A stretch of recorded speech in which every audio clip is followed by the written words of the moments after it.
Bendiciones, hermanos, muy buenas tardes. Es un privilegio para mí nuevamente estarme dirigiendo a ustedes a través de este medio. Los días han pasado y pareciera que de repente la desesperación por retornar a una vida normal en muchos tal vez empieza a sentir, pero recordemos algo, que este tiempo lo estamos aprovechando nosotros para compartir del Señor, para compartir con nuestra familia. Así que aproveche el tiempo, hermano, hasta el último momento que Dios nos permita. Amén. Esta tarde tengo doble bendición, no solo por compartir la palabra, sino que vamos a ministrar la cena del Señor, y quiero bendecir y saludar a todos los que están ya esperando y conectándose a esta red.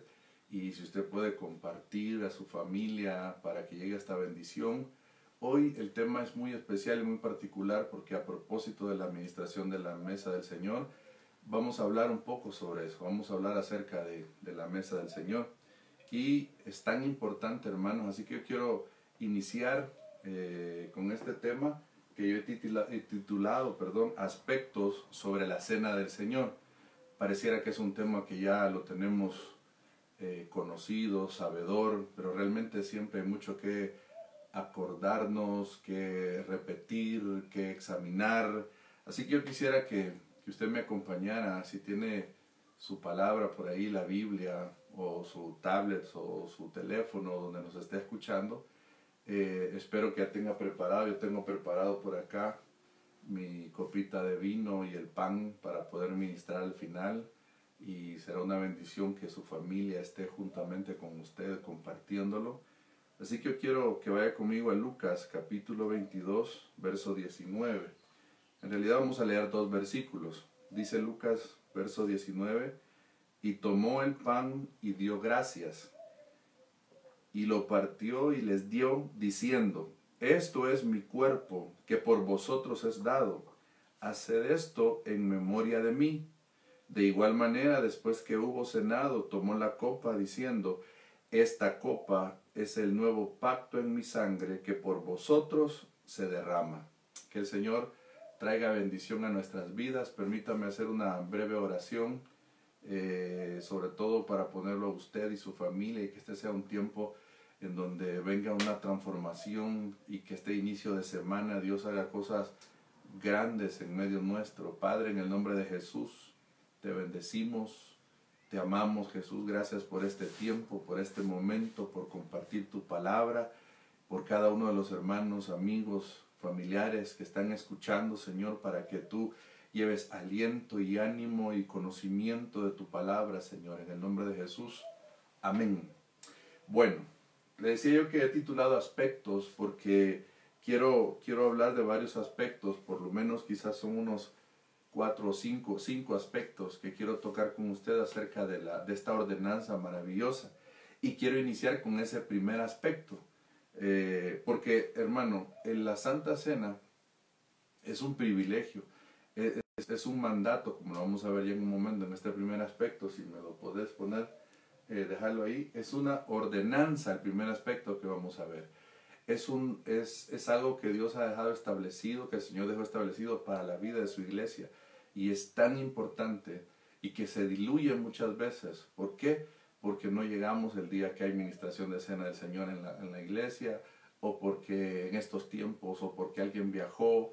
Pero qué importante es cumplir, y ya lo va a ver usted, todo lo que implica lo que es la cena del Señor. Entonces, número 1, es una ordenanza. Significa que es un rito simbólico instituido por Cristo para ser celebrado por su iglesia para siempre. Mire lo que dice 1 Corintios 11:26.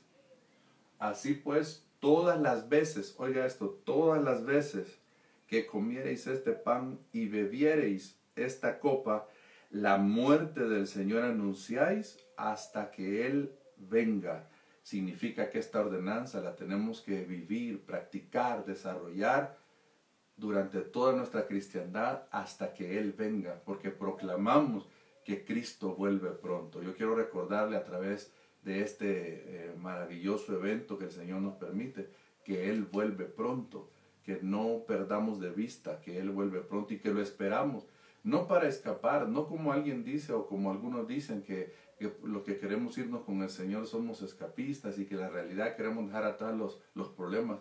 No, sinceramente o sencillamente porque le amamos, porque estamos aprendiendo a amarle y porque queremos estar con Él. Obviamente entendemos que hay un trato de Dios, un trabajo de Dios aquí en la tierra y queremos cumplirlo también, queremos desarrollarlo también. Entonces, yo quiero que vea que esta ordenanza no es algo que si quiero la celebro, si no, no, si siento sí, si siento no.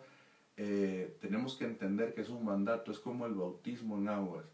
Obviamente nadie lo va a imponer a nadie, nadie se lo puede imponer, pero eso no significa que no sea un requerimiento, que sea una exigencia y que sea en el nombre de Jesús, que si alguien ha recibido a Cristo, le tenemos que decir, debes bautizarte, debes hacerlo. Así, de la misma forma, estamos celebrando la Cena del Señor y es una práctica que, como acabamos de leer acá, dice que hasta que Él venga, la tenemos que celebrar, estar celebrando todo este tiempo. Entonces, esto es bien importante. El segundo aspecto que quiero que veamos es que a través de la Biblia, usted y yo vamos a encontrar diferentes nombres en los cuales se le identifica. El primero de ellos es Cena del Señor, la Cena del Señor. Dice 1 Corintios 11:20, cuando pues os reunís vosotros, esto no es comer la Cena del Señor.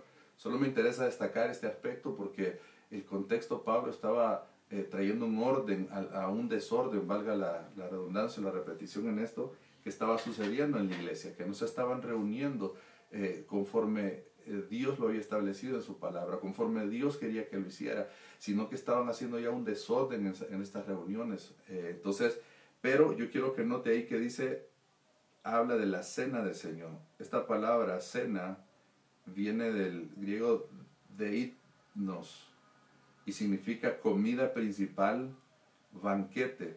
Y obviamente del Señor significa la cena instituida por el Señor, porque este es otro aspecto muy importante cuando vemos acá. Esto no es algo que haya inventado ni el hombre, ni un pastor, ni un líder. Esto es algo que lo instituyó el mismo Señor Jesucristo, la noche que Él fue antes de ser entregado. Entonces, y se habla también de que esto es una anticipación a un banquete que el Señor habla en Apocalipsis. Usted sabe que el Señor mismo dijo a sus discípulos que hasta que no iba a volver a beber del fruto de la vid, y estableció un tiempo posterior. Ahora nos toca a nosotros, como sus hijos que hemos quedado acá, seguir celebrando esa ordenanza, pero va a venir un día, viene un tiempo en donde estaremos juntamente con Él y otra vez con todos sus hijos va a haber esa cena maravillosa en donde vamos a compartir con Él, y eso es precioso. Entonces, el otro nombre que tiene es partimiento del pan. Hechos capítulo 2 y verso 42 dice, y perseveraban en la doctrina de los apóstoles, en la comunión unos con otros, en el partimiento del pan y en las oraciones. Entonces, fíjese esto, cuando habla acá, este partimiento del pan, por eso se hace la figura de lo que el Señor hacía, que cortaba el pan y lo repartió, porque eso era una figura de cómo su cuerpo iba a ser molido, partido por cada uno de nosotros. Entonces, es lo que el Señor hizo a través del pan, lo que iba a suceder. Era una señal que le estaba diciendo a los discípulos, así va a pasar en mi cuerpo, y eso es por ustedes, por cada uno de nosotros. Entonces, mire qué interesante, solo hasta acá, en este segundo aspecto, que tiene diferentes nombres, vemos la importancia y el significado y la implicación que es compartir o celebrar o participar de la mesa del Señor. Por eso es que usted no tiene que dejar de hacerlo. Por eso es que usted, si es hijo de Dios, nacido de nuevo, usted no puede decir, no, otro día, porque esa es una costumbre que se nos quedó de algún momento. Es que aún me acuerdo yo hace mucho tiempo que si había que participar en la religión oficial, uno decía, no porque no he hecho tal cosa, no puedo porque tal otra. Al contrario, aquí se supone que uno debe de buscar del Señor en arrepentimiento cuando está delante de Él y reconocer si uno ha fallado, ponerse a cuentas con Él. Entonces, el tercer nombre es comunión. Dice 1 Corintios 10:16, la copa de bendición que bendecimos no es la comunión de la sangre de Cristo. El pan que partimos no es la comunión del cuerpo de Cristo. Entonces vea este otro nombre, y aquí hay algo muy especial en este nombre. No voy a entrar en detalle porque básicamente solo destacar este nombre, pero por eso es que este tiempo, esta ordenanza se celebra así entre hermanos, para motivar esa comunión. Es una comunión con Dios definitivamente, pero también es una comunión entre hermanos. Es una celebración que nos lleva a nosotros a disfrutar, a unirnos, a estar en unidad juntamente con aquellos que han creído en Jesucristo, juntamente con aquellos que profesan la misma fe a través de la cual hemos sido salvados de la condenación eterna y que nos permite ahora decir que vamos a la eternidad con nuestro Dios. Esto es bien importante entonces porque esta comunión es una comunión íntima con el Señor, pero también hay una comunión entre hermanos. Ahora, lastimosamente, por las circunstancias, no lo hacemos, no lo tenemos así. Pero usted en su casa sí, esa es una bendición porque usted puede participar y tener esa comunión juntamente con Dios y con los suyos. Y eso es algo muy maravilloso en este tiempo. Recuerdo yo el mes pasado que nuestro pastor general lo hizo. Y yo creo que testificaba después que nunca había hecho yo eso en mi casa. Nunca había tenido esa práctica porque normalmente estábamos en la iglesia y lo celebramos en la iglesia. Pero qué maravilloso es ministrar como cabeza de hogar ese momento, ese tiempo a la familia. Este es para... Y la otra, el otro nombre que no traigo un versículo en sí, sino que tradicionalmente se le ha conocido como la Santa Cena. No hay un versículo como tal que desarrolle tal concepto como tal, pero se entiende que lo de santo y lo de la cena se refiere a esa cena, porque al final es un momento santo y glorioso y sublime para el Señor. Amén. Entonces, número 3, este es el tercer aspecto. Es para todos los miembros de la Iglesia de Cristo. Cuando me refiero a todos los miembros de la Iglesia de Cristo, me refiero a todos los que han nacido de nuevo. Esto es bien importante. Y esta ordenanza expresa la unidad de la iglesia. Entonces le decía yo hace un momento, es para tener comunión los unos a los otros, es para compartir como hermanos o como familia en la fe. Entonces estos miembros, hermanos, ya voy a hablarle yo de algunos aspectos que hay que considerar, pero quiero dejar que la regla general es esto, es para los miembros de la iglesia de Cristo. ¿Y quiénes formamos la iglesia de Cristo? Los que hemos nacido de nuevo. Yo respeto, y allá cada quien sabrá por qué lo hacen, pero he escuchado de personas que desde el púlpito dicen, o he escuchado gente a decir de esto, no he escuchado yo nunca de un púlpito hacerlo, pero que de repente, hermano, usted no puede participar, usted sí, usted no. Eso es bien delicado hacerlo, salvo que la situación sea muy grave, sea una persona tal vez bajo un aspecto de disciplina y que se conozca el trasfondo, la situación que está viviendo, quizás pudiéramos hablar de esas excepciones, pero como regla general yo no puedo impedirle a nadie que participe, ni puedo obligar a nadie que participe. O sea, son los dos aspectos y esto lo vamos a ver acá. ¿Qué es lo que vamos a considerar en este tercer aspecto? Que es para todos los miembros. ¿Qué cuidado vamos a tener? Pues el primer cuidado es discernir. Dice la palabra que debemos de discernir el cuerpo de Cristo. Cuando participamos, debemos hacerlo con la capacidad de discernir. Esta palabra discernir viene del original diacrino. Es hacer un análisis a través de un análisis exhaustivo desde adentro. Debemos tener claro, dice, qué es, para qué es y por qué participamos de ella. Es decir, este discernir tiene que ver con establecer, mire, es bien curioso esto y bien precioso a la vez, porque este discernir y este ministrar tiene que ver con el contexto de entender lo que estamos haciendo, por qué lo estamos haciendo, con quiénes lo estamos haciendo, sabiendo que somos parte del cuerpo de Cristo, que tenemos la maravillosa oportunidad como hijos de Dios de juntarnos, como decía yo hace un momento. Entonces este discernir, no puedo hacerlo ni con cualquiera, ni como yo quiera. Tiene un contexto, por eso debo de discernir qué significa, qué implica ese momento maravilloso de estar delante del Señor participando de la mesa. Y esto es bien importante porque me lleva al segundo aspecto, probarse cada uno a sí mismo. Entonces mire que desde este tercer aspecto, que es para todos los miembros de la iglesia, hay estos requerimientos si usted quiere. La necesidad de discernir, y el otro aspecto es probarse cada uno a sí mismo. ¿Qué significa probarse cada uno a sí mismo? Que nadie puede juzgar si puedo o no participar, porque es un autoexamen. Eso es como nosotros hemos conocido como el tribunal del Espíritu Santo. Mire, es algo precioso a la vez, delicado, sublime, porque entonces en ese momento yo mismo me presento y yo mismo soy mi juez, más bien soy mi acusador y soy el acusado, porque yo mismo estoy presentándome delante del Señor diciéndole: Señor, confieso que soy pecador. Señor, he dado lugar a lo que no debo, pero me recuerdo que tú viniste a la cruz, que moriste en mi, que pagaste el precio y te pido perdón. Entonces eso es lo precioso, porque uno mismo es el que se presenta delante del Señor, reconociendo sus fallas, reconociendo, entonces, probarse cada uno a sí mismo. ¿Cómo estoy caminando? ¿A qué he dado lugar? ¿Qué tanta pasión he tenido hoy por el Señor? ¿Qué tanto amo su venida? ¿Qué tan descuidado tengo mi vida espiritual de Él?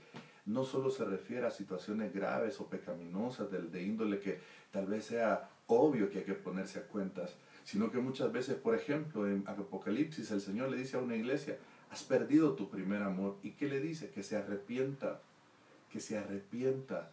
Amada iglesia, cuando nos probamos a nosotros mismos en este tiempo de Santa Cena, por ejemplo, posiblemente alguno va a decir: yo he perdido mi primer amor, yo me he enfriado, yo he dado lugar a lo que no debí dar lugar. Pero cuando le digo he dado lugar a lo que no debí dar lugar, no necesariamente sea algo tan grave o pecaminoso. Tal vez sea grave, sí, pero no como la forma tradicional que nosotros pensemos.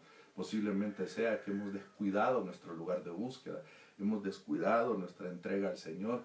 Entonces tenemos que venir en arrepentimiento, decir: Señor, me encuentro culpable, que me he enfriado, que he dado lugar a lo que no debí dar lugar, que he hablado lo que no debía hablar, que he escuchado lo que no debí escuchar, que he visto lo que no debí ver, Señor, que he hecho lo que no debía hacer. Entonces, este probarse a sí mismo es bien importante, porque acá el requisito como tal no es no tener pecado. Esto es bien importante, hermano. El requisito al probarse a sí mismo no es que haya ausencia de pecado, es que yo confiese ese pecado y me aparte, porque la palabra dice que el que confiesa y se aparta alcanza misericordia. La palabra dice: hijitos, si alguno de ustedes ha pecado, abogado tenemos para con el Padre, a Jesucristo. Entonces, qué importante es, en medio del tiempo que vivimos, participar de la mesa del Señor. ¿Por qué? Porque nos permite darnos cuenta cómo estamos caminando, qué tan apartados del Señor, qué tan apáticos a Él. Yo le aseguro que sin temor a equivocarme, o yo ojalá me equivoque, pero muchos que estamos ya en casa, tranquilos, sin mayor problema, sin mayor dificultad, nos hemos descuidado del Señor, nos hemos descuidado de buscar del Señor.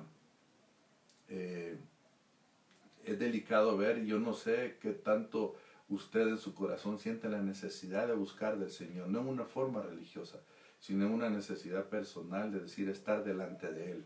Y si usted no siente esa necesidad, pues pidámosle hoy delante del Señor perdón, y digamos: Señor, perdóname, yo quiero estar delante de ti. Entonces yo quiero que vea algo. Algunos agregan, este no lo tengo acá en los slides, pero algunos agregan que otro aspecto dentro de esto, de que es para todos los miembros de la iglesia, algunos dicen, este tercer aspecto, que para ser miembro de la iglesia local, usted debe de ser bautizado. Mire, yo sé que hay lugares, hay que le dan énfasis a eso, que hasta que alguien es bautizado, se le considera miembro activo de una iglesia local.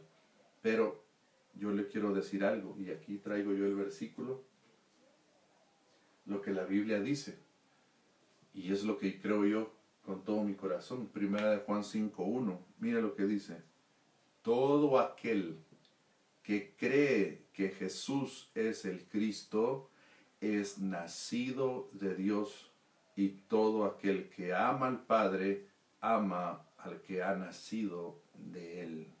Entonces, ¿qué significa esto? Que desde que nacemos de nuevo somos miembros del cuerpo de Cristo, desde que creímos en Él. Desde ese momento, usted y yo nos tenemos que dar cuenta que somos miembros del cuerpo de Cristo. Y que la Biblia, si usted ve los requisitos, los requerimientos de la Santa Cena, básicamente son el discernir y el probarnos a nosotros mismos. Algunos agregan ese tercero, basados, posiblemente tenga una lógica, posiblemente tenga una razón, posiblemente tenga un aspecto de decir, bueno, si alguien no se ha bautizado, está en desobediencia, y si es desobediente, pues tiene que dar ese paso. Es entendible eso, pero no es un requisito como tal para participar de la Cena del Señor. Recuerdo un pastor que compartía que ellos llegaron y se convirtieron al Señor, pero con su esposa no eran casados. Y lo curioso es que ellos queriendo ordenarse, porque muchos hermanos han creído en el Señor y quieren ordenarse. Y uno debe de facilitar que se puedan ordenar. Ese es mi punto. Mi punto no es fomentar el desorden, mi punto es que la gente se pueda ordenar. Entonces dice que ellos se abocaron a matrimonios en la iglesia, en esa iglesia donde ellos iban, y cuando les dijeron nos queremos ordenar, queremos casarnos, los miembros de matrimonios le dijeron, ¿ya se bautizaron? Y ellos contestaron que no, tenían poco de haberse convertido. Entonces dijeron, no, tienen primero que ir a bautizarse para después casarlos. Llegaron a los que bautizaban y dice que dijeron, hermanos, queremos bautizarnos, y les preguntaron, ¿y ustedes son esposos? Sí, ya se casaron, y le dijeron, no nos hemos casado, entonces no nos los podemos bautizar. Entonces imagínense qué tremendo podemos ser nosotros. Ellos querían ordenarse, pero de un lado los tiraban a otro. Así nos volvemos nosotros a veces. Y yo pienso que si hay alguien que me está escuchando que no se ha bautizado y que ha nacido de nuevo, nada le impide que participe, pero tome el compromiso delante del Señor, si ha nacido de nuevo, de decir, Señor, yo debo caminar en obediencia a tus mandamientos. Y uno de esos mandamientos o una de esas ordenanzas es la Santa Cena, pero otra de esas ordenanzas maravillosas es el bautismo en aguas. Es que si yo he creído, debo de proceder a las aguas. Eso es esencial, pero es una consecuencia en ese sentido. Entonces, esto es bien importante. Entonces, si alguien me escucha y ha nacido de nuevo y no se ha podido bautizar, y sobre todo por la situación que estamos viviendo hoy, es entendible, participe de la Cena del Señor, participe de la mesa del Señor y dígale, Señor Jesús, permíteme que cuando esto pase, sea pronto, yo pueda bautizarme en obediencia a tu palabra. Amén. El cuarto aspecto es que es un memorial. Fíjense que lo voy a hacer así rapidito el resumen de lo que hemos visto. Solo son 5 aspectos y vamos sobre el cuarto. El primero es que es una ordenanza. El segundo, que tiene diferentes nombres con los cuales se identifica. El tercer aspecto que hemos visto es que es para todos los miembros de la iglesia, para aquellos que han nacido de nuevo. Y el cuarto aspecto que vamos a ver es que es un memorial. Y aquí tanto el doctor Lucas como Pablo en Corintios hablan de esto, en memoria. Esto quiere decir en recuerdo de mí.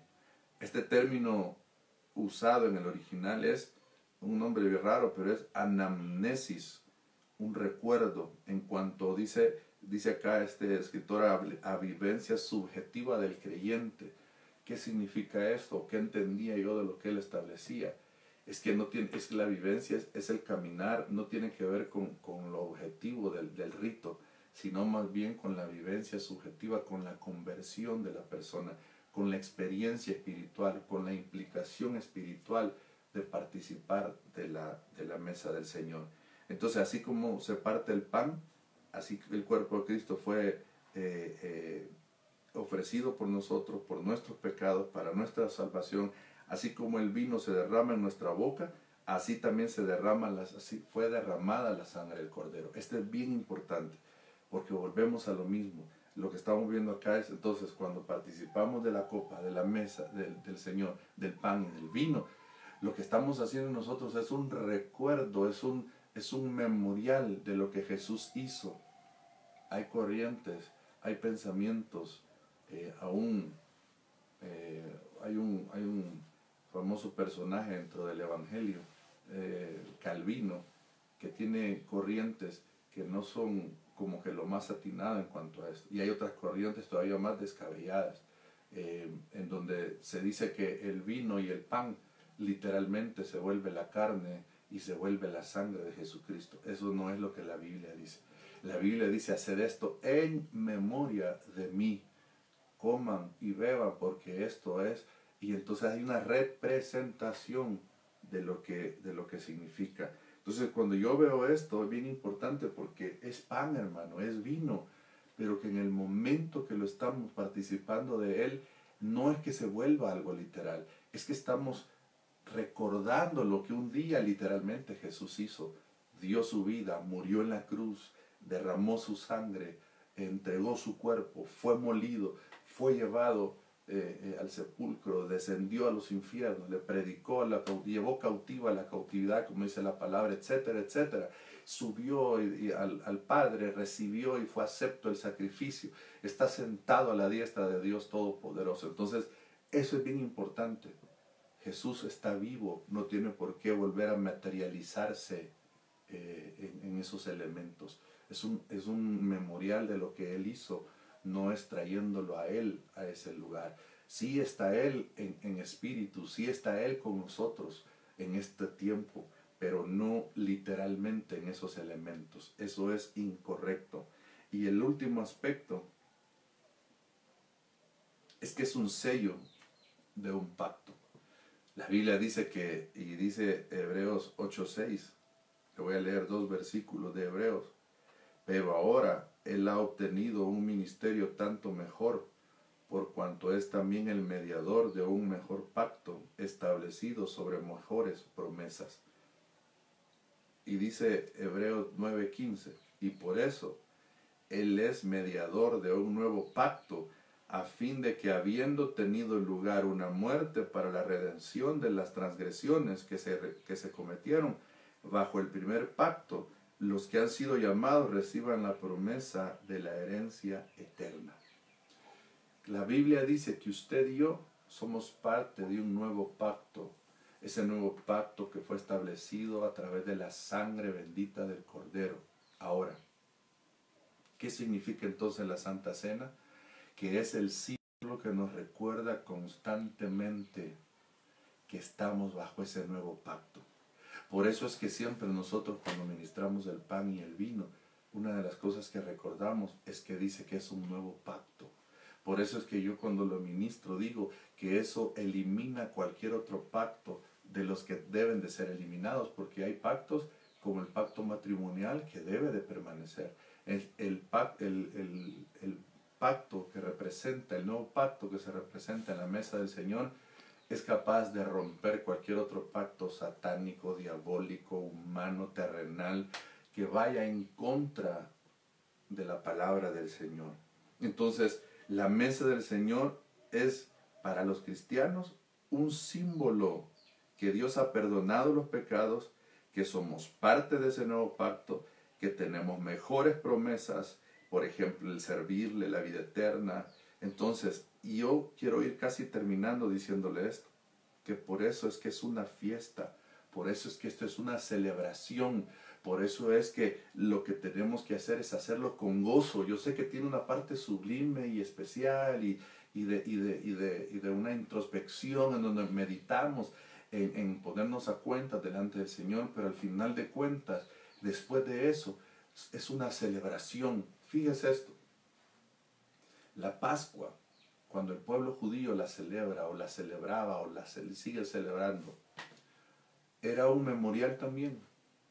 ¿Y ellos qué es lo que recordaban? Su liberación del poder de egipcio. Cómo el Señor los liberó con brazo fuerte, con mano extendida, con todo el poder porque Él es todopoderoso. Y entonces cada vez que ellos participan de la Pascua, ellos hacen un memorial de esa liberación. Nosotros de igual manera, ahora no es la Pascua, porque Jesús es nuestra Pascua, Él es el Cordero Pascual.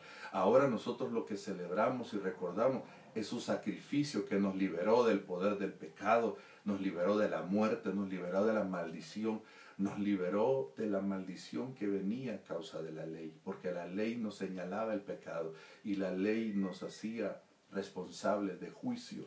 Pero Jesús tomó mi lugar y Jesús fue a la cruz a morir para darnos vida y vida en abundancia. Entonces la Santa Cena tiene un ingrediente de alegría, de celebración, de júbilo.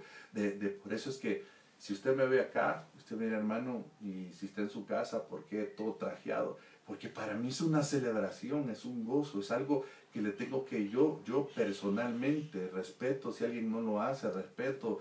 Si usted dice que es un extremo, lo respeto. Pero para mí es una celebración. Es que si me invitan a mí a una boda, a una celebración, uno se viste de acorde a la ocasión.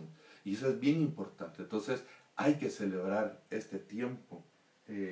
No sé, creo que puse un versículo al final. Mira lo que dice Hechos 2:46. Y con ese vamos a terminar el tema para poder ministrar. Y perseverando unánimes cada día en el templo y partiendo el pan en las casas, comían juntos, oiga, con alegría y sencillez de corazón.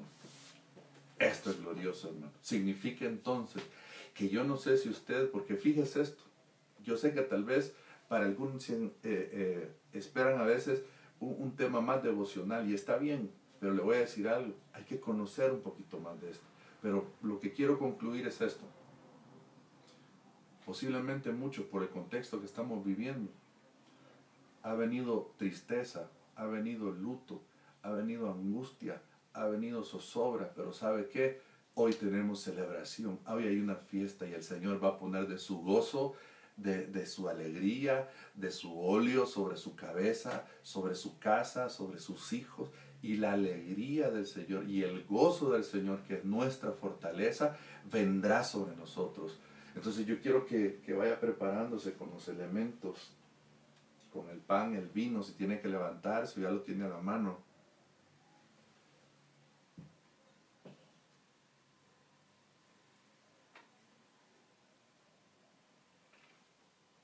Y esto es bien importante. Son elementos, hermano, es pan, el vino, o jugo de uva, pan o galleta, con lo que usted lo vaya a celebrar. Pero lo que implica, pero lo que representa, pero lo que trae, eso es glorioso, eso es maravilloso, eso es grande. Es más, dice la Biblia en Corintios, cuando habla de aquellos que no lo hagan de la forma adecuada, dice que muchos duermen, otros están enfermos y otros están debilitados.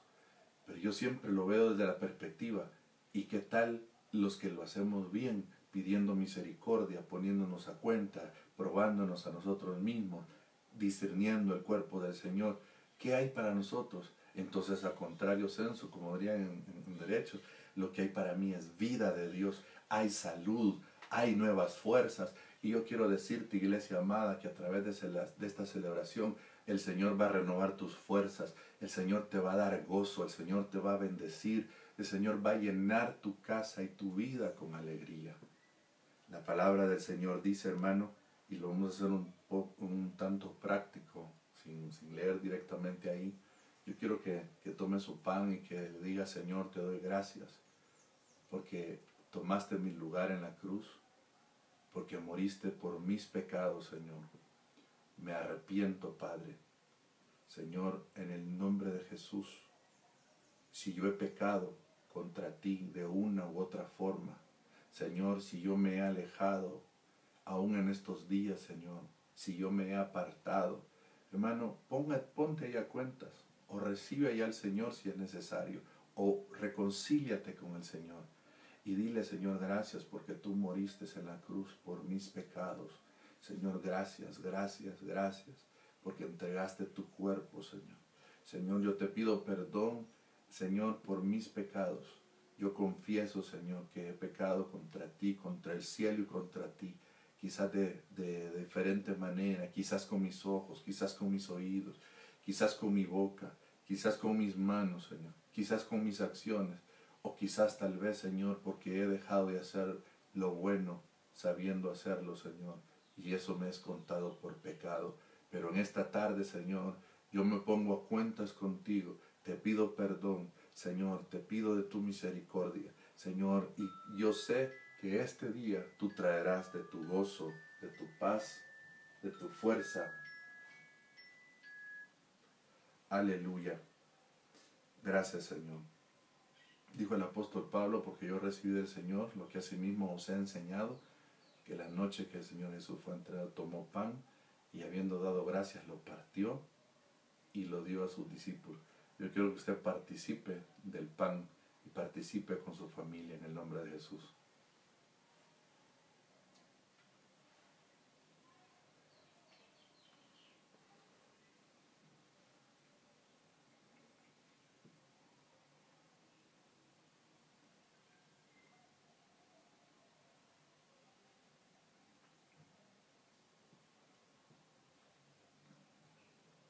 Gracias, Señor. Y dice la palabra que después de haber cenado, tomó la copa y les dijo que era el nuevo pacto en su sangre. Amado hermano, somos hijos de un nuevo pacto. Y toda tristeza, toda angustia, toda aflicción, en el nombre de Jesucristo de Nazaret, se va fuera hoy al participar. Le ordeno en el nombre de Jesús, toda tristeza, todo manto de tristeza, que salga de tu vida y de tu casa en el nombre de Jesús. Participa de la copa, hermano.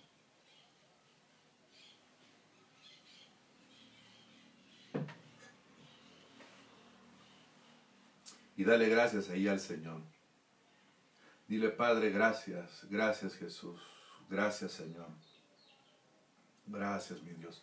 Déjame orar un momento por ti. Antes de cerrar la transmisión. Padre, en el nombre de Jesús, en medio de los tiempos que estamos viviendo, Señor, que tu realidad, que tu presencia haga la diferencia en nosotros. En el nombre de Jesús, oro, Señor, por aquellos hermanos, por tu iglesia, Señor, por cada uno por nombre, que tal vez físicamente no nos podemos ver. Señor, tal vez el contacto hoy es solo a través del teléfono, a través de la red, Señor, pero que tú puedas tener un contacto directo con ellos.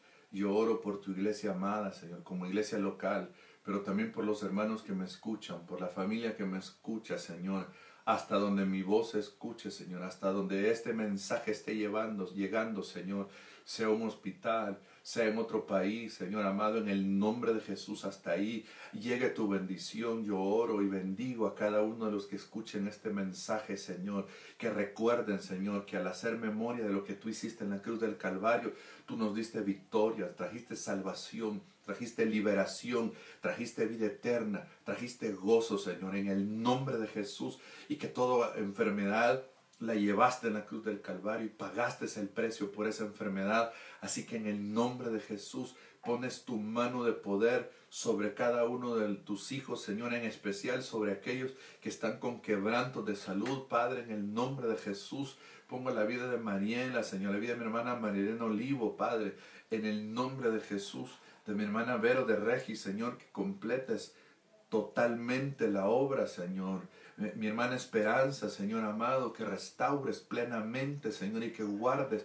Y oro, Señor, por mis padres y por aquellos hermanos que son tal vez ya de la tercera edad, Señor, para que tú los guardes en este tiempo, para que guardes a nuestras familias, para que tu ángel acampe alrededor nuestro, Señor. Yo bendigo a tu iglesia. Ánimo, iglesia amada. Ánimo, iglesia amada. El Señor está contigo. El Señor es fiel. El Señor es maravilloso. En el nombre de Jesús, Señor, sobre los cuerpos enfermos, Señor, reprende la enfermedad. En el nombre de Jesús, pon tu mano de poder, Señor amado, sobre las crisis que puedan haber ahora familiares o aún económicas. Señor, ten misericordia. Señor, así como Elías ya mandaste cuervos, Señor, envía tu bendición, Señor, a tu pueblo, a tus hijos que claman a ti, Señor, en el nombre de Jesús. Que aquellos que hoy están con temor, Señor, porque tal vez las circunstancias que están viendo con sus ojos son de muerte, Señor, son de escasez, son situaciones graves, Señor amado, tú les puedas abrir los ojos y puedan ver con los ojos del Espíritu, Señor. Yo bendigo a tu pueblo y te doy a ti la gloria y la honra, Señor.